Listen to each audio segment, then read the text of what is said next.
বন্ধুগণ, supreme court থেকে হাইকোর্টে কেসটা এসেছে আপনারা জানেন, কিন্তু এখনো পর্যন্ত সাপ্লিমেন্টারি চার্জশিট দেওয়ার কোনো কথা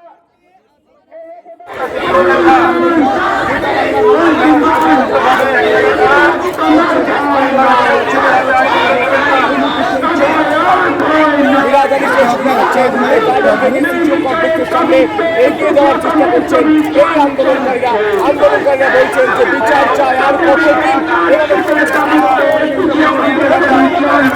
হাসপাতালে মহিলা পড়ুয়া চিকিৎসকের ধর্ষণ ঘটনার পরে নয়রে দিয়েছে 7 মাস। এর পরবর্তী সেভাবে বিচার অধরা বলেই সকলের মনে হচ্ছে।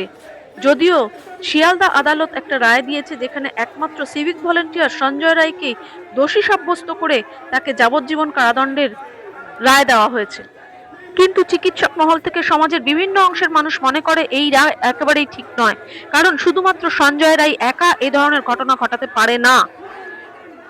সিবিআই এখনো পর্যন্ত সাপ্লিমেন্টারি চার্জশিট দেয়নি, সেই জন্য চিকিৎসক, নার্সেস ইউনিটি এবং সার্ভিস ডক্টরস ফোরামের পক্ষ থেকে যৌথভাবে সিবিআই দপ্তর অর্থাৎ সিজিও কমপ্লেক্স অভিযানের ডাক দেওয়া হয়েছিল এবং সেই সিজিও কমপ্লেক্স অভিযানটি সম্পন্ন করা হলো আজ। চিকিৎসকদের একটি দল সল্টলেকের ইন্দিরা ভবন থেকে মিছিল করে একেবারে সিজিও কমপ্লেক্স অবধি যায়। সেখানে গিয়ে দেখা যায় যে বিশাল সংখ্যায় পুলিশ বাহিনী এবং সিজিও কমপ্লেক্সের ভেতরে কেন্দ্রীয় আধা সামরিক বাহিনী সেখানে মোতায়েন করা ছিল। তারা কিন্তু গার্ডওয়াল দিয়ে তাদেরকে সেখানে প্রবেশ করতে দেয়নি, সেখানে বাধা দেওয়া হয়। এরপর তাদের এক প্রতিনিধি দল যায় স্মারকলিপি দিতে সিবিআই দপ্তরে।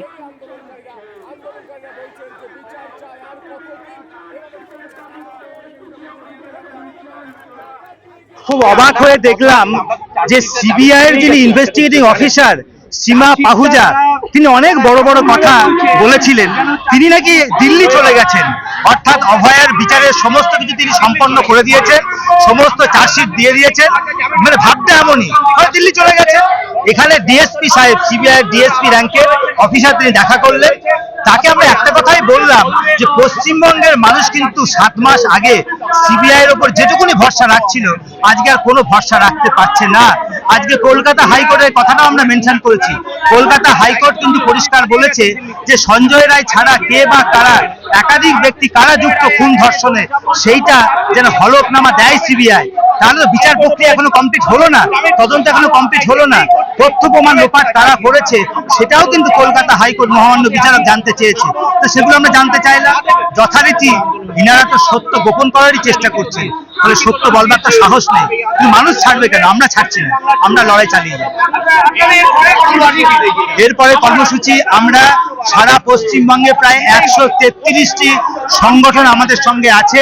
ডাক্তার নার্সদের সংগঠন তো আমরা আছি, এছাড়াও বিভিন্ন নাগরিক সংগঠন প্রায় 133টি আছে। তাদের সকলের সঙ্গে আমরা বৈঠক করব, আমরা বসবো এবং আগামী দিনে আরো বৃহত্তর আন্দোলনের কর্মসূচি নেব।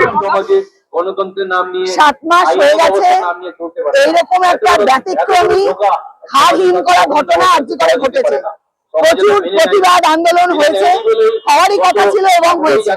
প্রত্যেকে এই রাজ্যের প্রত্যেকে জানতে চায় যে এই অপরাধটা কারা ঘটালো, এর মোটিভ কি এবং ধামাচাপা কারা দিচ্ছে। আমরা এর আগেও সিবিআই সিজিও কমপ্লেক্সে এসেছি, তাদের সঙ্গে কথা বলেছি, তারা আমাদের ভরসা দিয়েছিল এবং তারা চূড়ান্ত ভাবে আমাদের সঙ্গে প্রতারণা করেছে। ফলে সিবিআই এর উপর আমাদের কোনো ভরসা নেই। হাইকোর্টের চাপে যদি কিছু হয়, আর সেটা কোর্ট কিভাবে করবে সবটাই তো আর আমাদের কন্ট্রোলে নেই। যেটা আমাদের কন্ট্রোলে আছে সেটা হচ্ছে আমাদের প্রতিবাদ, আমাদের রাস্তার আন্দোলন। এইটা দিয়েই আমাদের শেষ পর্যন্ত লক্ষ্যে পৌঁছতে হবে, আমাদের সকলের ভালোর জন্য, আমাদের পরবর্তী প্রজন্মের ভালোর জন্য। এবং যতদিন পর্যন্ত না আপনারা সাপ্লিমেন্টারি চার্জশিট দিচ্ছেন, সাপ্লিমেন্টারি চার্জশিট দেয়নি, যার জন্য বিচার ব্যবস্থাও থমকে আছে।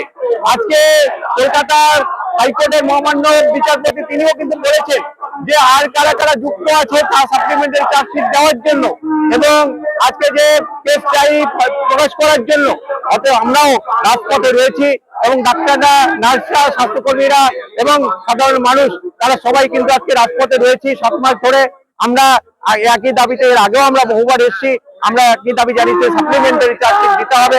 আর কারা কারা জড়িত আছে এবং এই ঘটনার মোটিভ কি আছে সেটার জন্য দাবি জানিয়ে আজকে আবার আমরা যাচ্ছি, আমরা আবার ডেপুটেশন দেবো।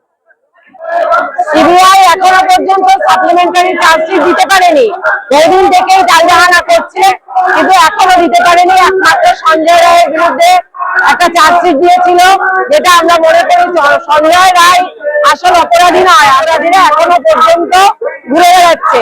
আমরা চাই সিবিআই দ্রুত চার্জশিট দিক প্রকৃত অপরাধীদের বিরুদ্ধে, এবং খুনের মোটিভ কি সেটাও তারা জানায়। সেই জন্যই আজকে আমরা সিবিআই কমপ্লেক্সে এসেছি। এখন বক্তব্য